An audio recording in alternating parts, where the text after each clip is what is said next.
Sir అసలు ఈ isobar ఏంటో ఐసోటోప్ ఏంటో ఐసోటోన్ ఏంటో అసలు చాలా కన్ఫ్యూజింగ్ ఉంది సార్.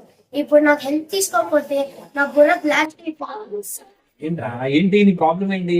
సార్ అసలు ఈ ఐసోటోప్ ఐసోబార్స్ అర్థం కావట్లేదు సార్. ఓకే, సో నీకు అది అర్థం కావాలి అంతే కదా. సరే, ఇప్పుడు నేను కార్బన్ ఐసోటోప్స్ పిలుస్తాను, ఓకేనా? నీకు క్లియర్ గా ఎక్స్ప్లెయిన్ నీకు బాగా అర్థం అవ్వాలంటే వీళ్ళిద్దరు కార్బన్స్ అంటే చూడడానికి వీళ్ళిద్దరు ట్విన్స్ అన్నమాట, ఒకేలా ఉంటారు. Carbon atomic number 6, carbon atomic number 6, but వీళ్ళిద్దరి యొక్క మాస్ నెంబర్ తేడా. అంటే తిన 12 kgs అనుకోండి, తిన 14 kgs.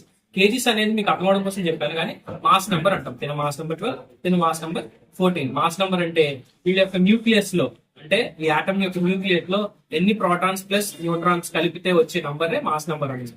సో తిన మాస్ నెంబర్ ఏమో 12, తిన మాస్ నెంబర్ ఏమో 14. సార్ మరి ఐసోటోప్ అంటే అర్థమైంది, మరి ఐసోబార్ అంటే ఏంటి? చెప్తాను. ఐసోబార్ అంటే కూడా ఐసోటోప్ అంటే అర్థమైంది కదా. ఇప్పుడు ఐసోబార్ అంటే ఏంటి చూద్దాం. ఇప్పుడు తిను కార్బనే, బట్ తిన యొక్క అటామిక్ నంబర్ 6, తిన యొక్క అటామిక్ నంబర్ కూడా 6, బట్ తిన మాస్ నెంబర్ 12, తిన మాస్ నెంబర్ 14. సో ఒక కార్బన్ 12 ని పంపించేద్దాం. కార్బన్ 12 వెళ్ళిపో, 10 నైట్రోజన్ రా. So this fellow is called nitrogen. తినేమో కార్బన్, వీడు నైట్రోజన్, ఓకేనా?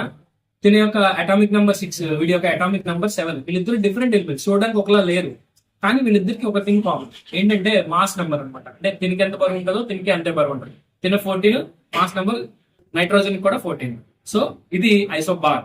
అర్థమైంది అనుకుంటా.